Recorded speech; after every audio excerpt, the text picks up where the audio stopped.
Hi friends, చిన్న చిక్కుడుకాయని ఏ విధంగా తయారు చేయాలో ఇప్పుడైతే చూద్దాము. మెయిన్గా ఏంటంటే మీరు ఒక పాత్రలో నూనె పోసి ఉల్లిగడ్డ వేసి అందులో కరివేపాకు అదేవిధంగా పసుపు అయితే వేయండి. అదేవిధంగా ఆవాలు జీలకర్ర కూడా వేయండి. ఈ విధంగా వేసిన తర్వాత కొద్దిగా వేగనివ్వండి. వేగనిచ్చిన తర్వాత ఈ విధంగా కొంచెం అంతా కారం అయితే వేయనివ్వండి.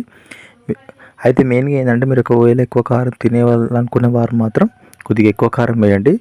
లేదు మేము తక్కువ తింటాం అనుకుంటే మీరు తక్కువ కారం అయితే వేయండి. వేసిన తర్వాత కొద్దిగా అయితే ఈ విధంగా అయితే వేగనివ్వండి.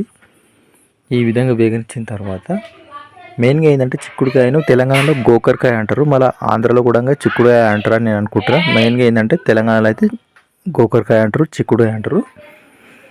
అయితే ఇప్పుడు చెప్పేదంతా కూడా నేను చిన్న చిక్కుడుకాయ గురించి చెప్తున్నాను అనమాట. ఈ విధంగా మంచిగా వేగనివ్వండి. అదేవిధంగా మీరు టమాటాలు కావాలంటే టమాటాలు వేసుకోవచ్చు, అన్నీ వేసుకోవచ్చు అనమాట. మేమైతే ఇప్పుడైతే చిక్కుడుకాయ అయితే వేస్తున్నాము. ఈ చిక్కుడుకాయలు మీకు ఇష్టం ఉంటే టమాటా కూడా వేసుకోవచ్చు అనమాట.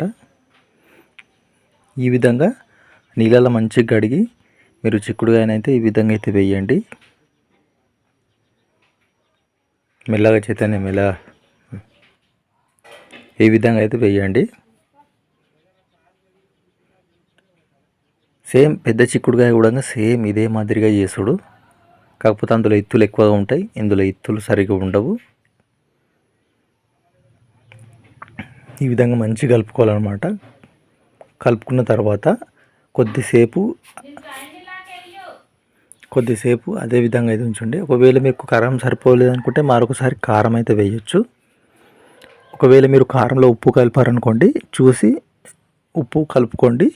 ఇప్పుడు టమాటాలు అయితే వేస్తున్నాము. టమాటాలు వేసిన తర్వాత వీటిని మంచిగా కలపాలన్నమాట. కింది నుంచి మీదికి, మీదికి నుంచి కిందికి అయితే మంచిగా కలపాలి. ఈ విధంగా కలపాలన్నమాట. ఎందుకంటే కారం అనేది మొత్తం ప్రతి చిక్కుడుకాయ ముక్కకైతే సరిగ్గా మంచిగా పట్టుకోవాలన్నమాట. ఈ విధంగా అయితే చూడండి, ఈ విధంగా చేస్తేనే బాగుంటుంది.